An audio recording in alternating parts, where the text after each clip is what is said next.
picks stand out, and then the pass interference there late. But what else did he do in the game, and just what do you think he did overall in that game? You know, I don't know what his tackles were. I think he played pretty good, and I really thought he was in good position on the call that he got. There was a lot of pushing and shoving by both guys, and I don't know how you just call it on one instead of the other. So, you know, we get them for pre-snap penalties or post-whistle penalties, what we call dumb penalties, you know, judgment things.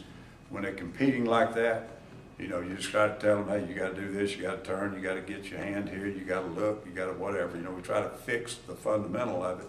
But frankly, they were both pushing, they both had their hands up high, and, you know, we didn't get the call, or rather we got the call against us. Is that a play you'd like to just send to the SEC and just ask?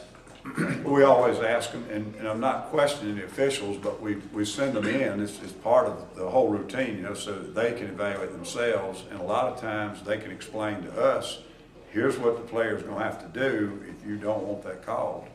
And the last time we sent it in, it was he's got to get his head around and make an attempt to find the ball, and he did. But there was contact, but we thought it was contact from both sides. So, you know, I don't know if it was a missed call. I just felt like it was a tough call that went against us. How difficult is it to defend a guy like Prescott when they keep you from having both your linebackers on the field just by spreading everything out as much as they did? It's hard. I mean, we all talk about this. It's like, you know, everybody talks about it every day because you got the guys like Cam Newton, we had Johnny Manziel, you know, and you got Prescott. That's the philosophy a lot of coaches are looking for. They want a guy back there that's a ball carrier that can throw the ball 40 yards. And anytime you find one that can do that, and Dak's very talented and able to do that. Tebow, you know, last time we played Tebow, I think Dan was his coach. Anytime you've got a player that can do that, it's just tough. You know, there are times where you're going to have to ask your front, try to handle him. We're getting ready to play 2 deep zone. If it can't handle him, it can't handle him. There are other times where you look at the tendencies and you try to load it up front, take him away. Your DB's under a little pressure. Those players are not as good, and they don't have good people outside to complement them, and they got a good offensive line. But I think State is very balanced. You know, their linemen, some of them are very experienced now. Running back started for 2 or 3 years. I know he started for 2 years. I think he's played for 3 of them. And he's an older, tougher guy. The receivers are doing a good job. They got 2 tall receivers outside that can hurt you deep and high balls. Got good inside receivers that fast and can run the zoom sweeps. And, you know, that's the thing you do, is to surround that guy to try to, you know, get your system right. So they're going to be very difficult to defend for anybody. You know, they're putting up yards and points on everybody. I thought we could have done a lot better job, but we never went into the game thinking we were going to stop them. We went into the game thinking we could make some critical stops, get the ball back to our offense, and, you know, we keep their number of points down below our number of points.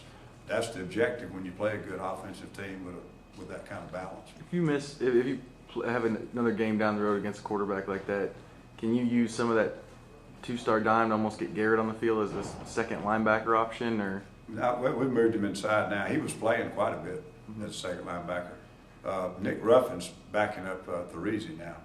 And really, we like that better. We got more of a coverage approach there where we can get that guy out. Justin can cover a lot of guys outside. And in this particular game, it wasn't that type of game. You know, Texas A&M may be a little bit more like that, more 4 wides on the field.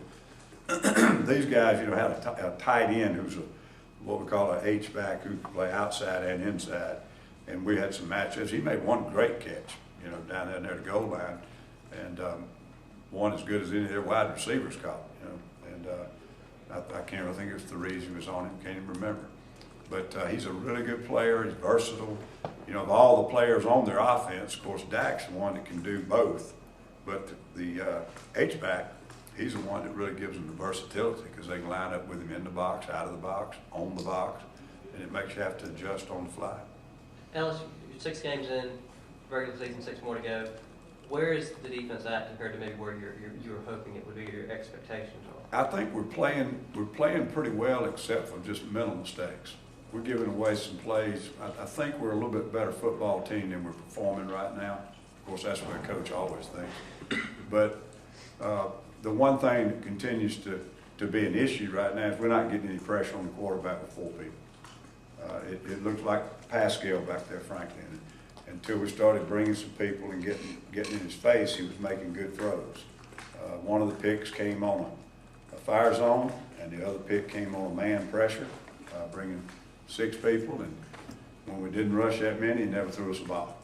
You know, got the other pick on the punt safe when the defense was on the field. So that one, that's not affecting him. Now, we affected some throws later on. We got around him, but there's no question. Right now, we're going to have to bring pressure to affect quarterbacks. That's one thing. The other thing, I think we're improving out backs. We're very young out back, and as they get more and more game experience, as open date's going to help us too.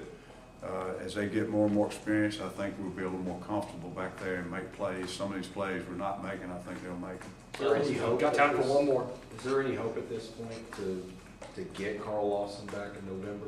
I don't know that. They just keep talking about how remarkably well he's done, but I don't know that. I think the hope was that he would be able to play before the end of the season. It's not something right now that's in the very near future that I'm aware of. Okay, thank you.